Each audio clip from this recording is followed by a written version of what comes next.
할렐루야. 오늘도 말씀을 깨닫는 지혜와 응답받는 기도의 은총이 우리에게 넘치게 될 줄 믿습니다. 오늘 본문의 말씀은 이 소제목이 이삭이 그랄에 거주하다 이렇게 시작을 합니다. 이삭이 그랄이라는 곳에 거주하는 이유가 있는데 아브라함 때에 첫 흉년이 들었더니 그 땅에 또 흉년이 들매. 그러니까 아브라함이 가나안 땅에 왔을 때 가나안 땅에 이 큰 흉년이 한번 들었어요. 그래서 아브라함은 어떻게 합니까? 우리가 애굽으로 가자. 저 애굽에 가면 우리가 먹고 마시는데 문제가 없을 것 같다. 애굽으로 향하죠.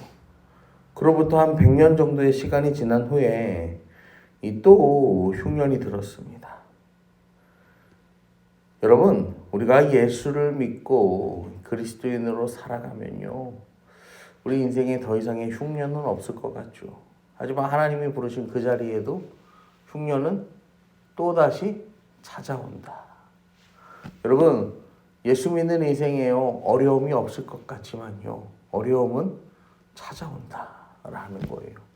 문제는 이 흉년을 만났을 때 어떻게 대처하느냐라는 것이죠. 오늘 이삭은 그 흉년이 들었을 때 그랄로 가서 블레셋 왕 아비멜렉에게 이르릅니다. 흉년을 피해서 남쪽으로 내려가는 거예요. 남쪽으로 내려가다 보니까 이제 애굽과 가나안의 경계가 되는 지역에 이르게 되었던 것입니다. 애굽의 왕은 바로라고 부르고 성경에서, 그 다음에 블레셋의 왕은 아비멜렉이라고 불러요. 그랄에 도착했다. 이게 아니라 블레셋 왕 아비멜렉에 이르렀다.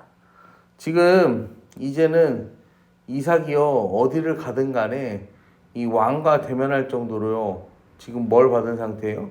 축복을 받았고 그 세력이요, 그 정도의 이 강성함을 이루었다라는 거죠.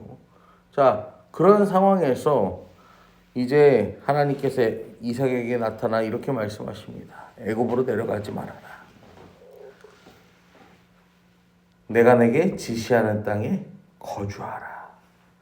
아무래도 이 애굽은요, 나일강을 중심으로 발전한 문명인데, 이 나일강이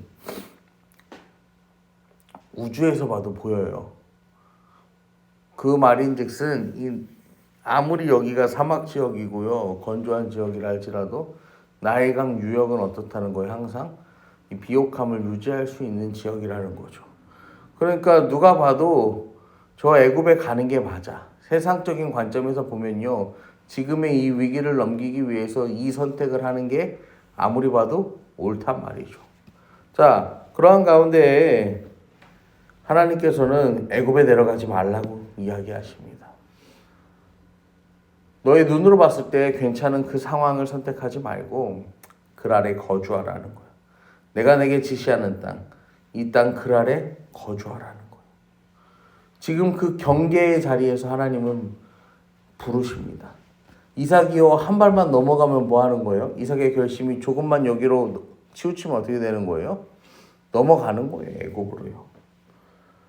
그러면서 하나님 말씀하세요. 이 땅에 거류하면 내가 너와 함께 있어.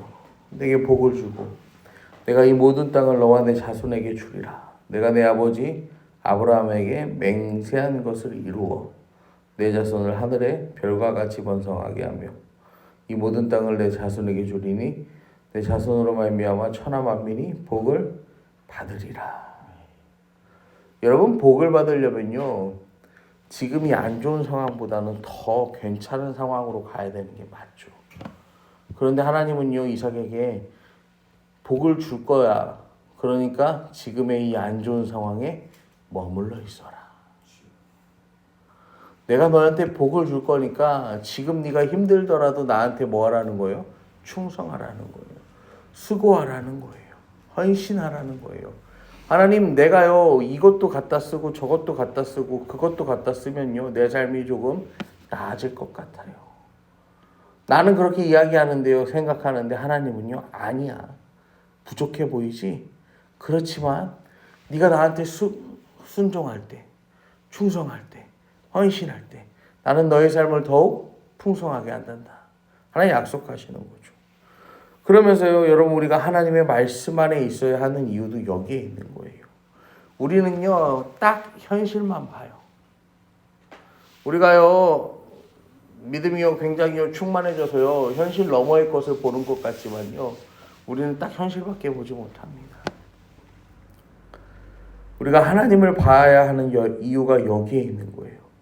그러면서 5절에 이는 아브라함이 내 말을 순종하고 내 명령과 내 계명과 내 율례와 내 법도를 지켰다라는 거예요. 너의 아버지 아브라함의 때를 기억하라는 거예요. 아브라함이 어떻게 순종했는가를 기억하라는 거예요. 아브라함은 내 명령과 내 계명과 내 율례와 내 법도를 지켰다. 그러니까 너도 순종하여라. 이삭이요 그 말에 순종하여서 그랄에 거주합니다. 여러분 그렇게 하나님 말씀에 순종했어요.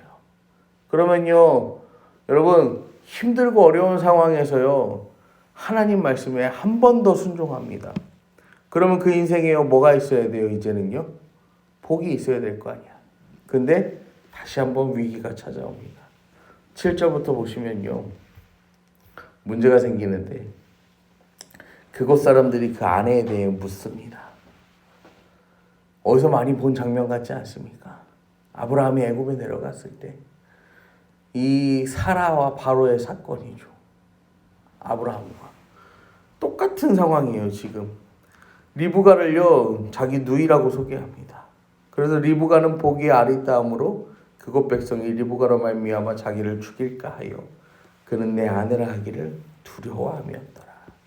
자기 목숨을 구하려고요 블레셋 사람들한테 리브가를 아내가 아니라 누이라고 속여요. 여러분 이삭이요 처음부터 이렇게 비열하고 저열한 인생이 아니죠. 이삭은 이 소년 때부터요 멋진 인생이에요. 왜요? 그 모리아 땅의 한 산에서 자기 자신을 제물로 드려라는 그 상황 가운데서도 기꺼이 순종했던 인물이 이삭이에요. 여러분 이삭은 기도하는 사람이었어요. 아내가 임신하지 못하니까요 20년이라는 시간을 두고요 하나님께 자식을 간구한 사람이 이삭이에요. 흉년이 드니까 저곳이 우리가 갈 곳이다 애굽으로 향하여 가다가 하나님이 여기서 멈춰라 그러니까 그 음성에 순종해서 여기서 멈출 줄 아는 사람이었어요. 여러분 그러한 믿음의 사람도요 자기의 목숨을 구하자 아내를 누이라고 속입니다. 여러분 성경에는요 이런 사건들이요 수없이 많이 등장해요. 마태복음 14장 보면요 예수님께서 갈릴리 호수 위를 걸어오시는 사건이 있어요. 예수님이 걸어오실 때 베드로가 뭐라고 합니까?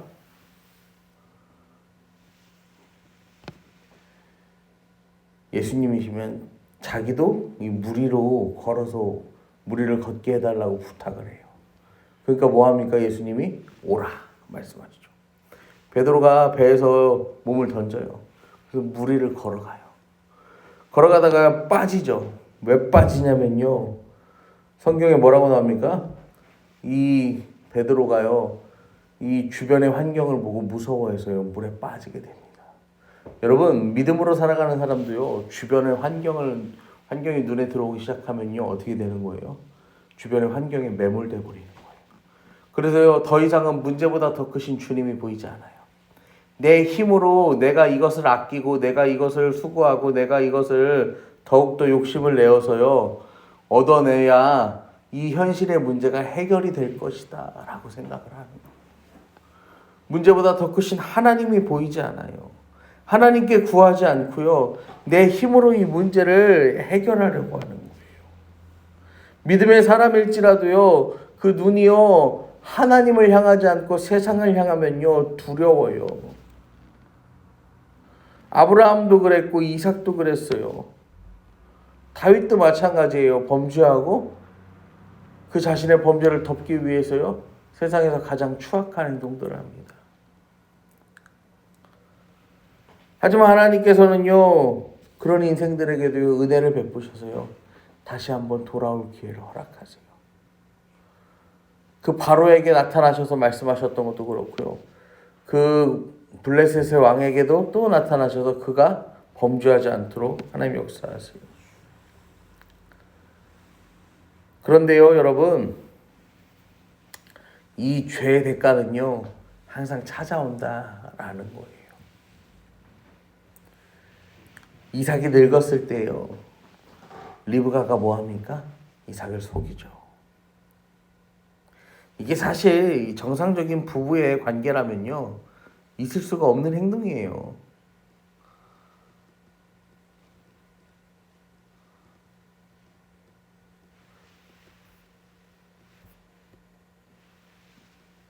우리가 이제 이 다음 장면에서도 이제 보시면은 나오는데요. 이삭이 이 야곱과 에서를 낳고 에서를 축복하려고 하잖아요. 그 모든 축복의 과정, 그 축복을 야곱이 가로채는 모든 과정 가운데요, 누가 있어요? 리브가가 있어요. 부부의 관계가요, 어떻게 돼버린 거예요? 깨어져 버렸던 거예요. 그 순간. 여러분, 지나간 과거는요, 되돌릴 수가 없습니다.